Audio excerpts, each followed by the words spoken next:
Retired चौकीदार को महंगा पड़ा विधायक से फरियाद करना। सीओ साहब तो भड़क गए। उनकी नजर में एक मामूली चौकीदार, वो भी रिटायर्ड, विधायक से फरियाद कर रहा है सीओ साहब से काम करवाने के लिए। अब तो मानो रिटायर्ड चौकीदार से बहुत ही बड़ी गलती हो गई थी। गुस्से से तमतमा उठे सीओ साहब ने उसे जूते भिगोकर मारने की बात कही, क्योंकि वह एक मामूली चौकीदार है और सामने बैठा व्यक्ति बिहार सरकार का एक बड़ा कर्मचारी, सीओ के पद पर बैठा व्यक्ति। हालांकि अगर आरोप सही है तो क्या आप विश्वास कर पाएंगे कि एक पढ़ा लिखा व्यक्ति किसी रिटायर्ड व्यक्ति के साथ इस तरह का अमानवीय व्यवहार कर सकता है? क्योंकि जिस व्यक्ति को सरकारी कार्यभार से रिटायर्ड कर दिया गया हो वह व्यक्ति बुजुर्ग माना जाता है और शायद सीओ साहब के पिता के उम्र का होगा। उस व्यक्ति के साथ सीओ साहब का इस तरह का बर्ताव कहीं से भी सामाजिक, मर्यादित और नैतिक नहीं दिखाई पड़ता है। गुरुआ प्रखंड के सीओ अख्तर जमील के द्वारा रिटायर्ड चौकीदार भुवनेश्वर पासवान को गाली दी गई है कि नहीं, जूता भिगोकर मारने की बात कही गई है कि नहीं, इसकी पुष्टि हमारा चैनल नहीं करता है। यह जांच का विषय है। उपरोक्त सारे आरोप रिटायर्ड चौकीदार भुवनेश्वर पासवान के द्वारा लगाया गया है।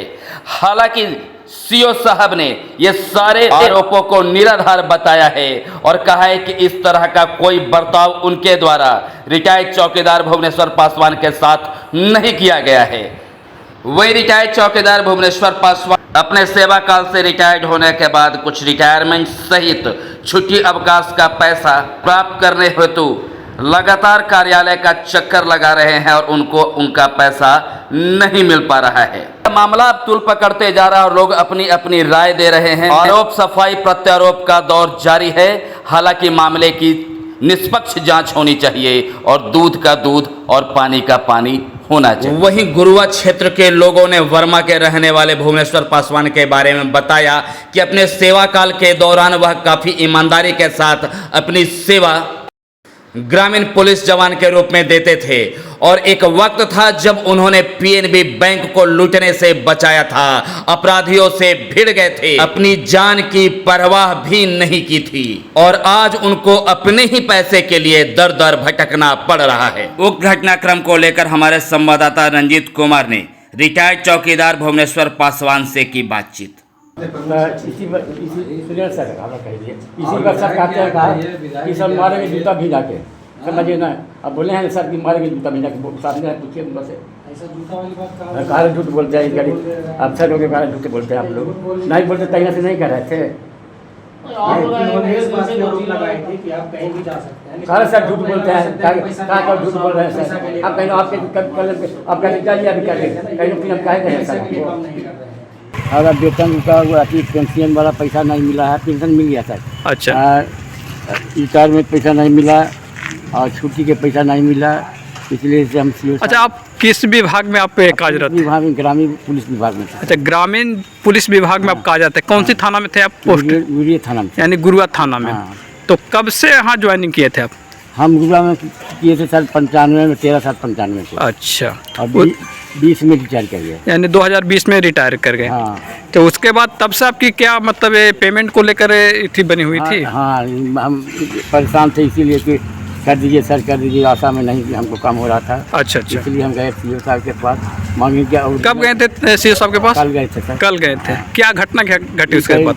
कागज दिए अथी कागज सर, अथी अरे सत्यापन वाला ना सर, ज्वाइनिंग वाला मांगे थे कि ज्वाइनिंग वाला कागज दीजिए।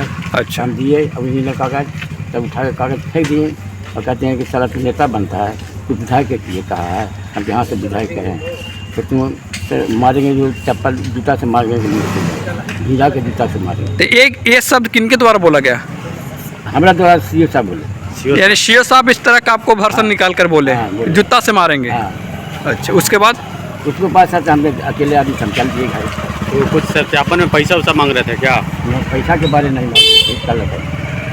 अच्छा, उसके बाद आपने किसका सहयोग लिए ताकि आप फिर यहाँ पर से कोई के सहयोग नहीं दिया, हम कोसा मिल के चल दिए घर। अच्छा, उसके बाद आप चले गए। अच्छा, वर्तमान में आप विश्व सूत्रीय अध्यक्ष के पास गए थे क्या?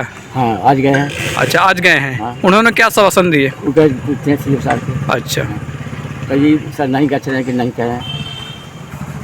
अच्छा, यानी सीओ साहब साफ इनकार कर दे रहे हैं? इनकार कर रहे हैं। और आपको अकेले में इस तरह का बात हो रही थी, और कोई थे आपके साथ? हाँ एक आदमी आया है वो जिनका वो कौन सा है आरो साहब? हाँ आर्य साहब है ना उनके सामने हुआ है। अच्छा, इस तरह की घटना आरो साहब साथ में थे? हाँ, ये थे साथ। गरमा पंचायत के भुवनेश्वर पासवान चौकीदार साहब हैं, रिटायर्ड चौकीदार हैं। उनके द्वारा बताया गया था कि कोई काम के लिए गए थे, रिटायरमेंट वगैरह उनका बाकी रह गया था। सीओ साहब के ऑफिस में गए थे तो उनके द्वारा बताया गया था कि सीओ साहब अभद्र तरीके से हमको जाति सूचक कहते हुए जूता से मार के ऑफिस से भगाने का बात कही। इसको संज्ञान में लेते हुए हम सीओ साहब से बात किए तो उन्होंने साफ इनकार किया है। अच्छा, ये जो बता रहे हैं भुवनेश्वर जी की इस तरह के बात मेरे साथ, तो क्या ये सच्चाई कहाँ तक लग सकती? देखिए, अब तो वहाँ पे हम थे नहीं, वहाँ पे जो लोग थे पदाधिकारी थे, आरो साहब थे, तो उनके द्वारा भी कहा गया कि गलत है। अब कहाँ तक क्या सच्चाई है, वहाँ पे थे हम लोग नहीं, लेकिन ऐसा लेकिन ऐसा नहीं होना चाहिए। बोल सकते हैं वो आम पब्लिक के साथ भी इस तरह का व्यवहार उनको नहीं करना चाहिए। अगर किए हैं तो बहुत गलत किए। चलिए, आपका परिचय। मेरा नाम नागेंद्र पासवान, प्रखंड प्रमुख हुआ।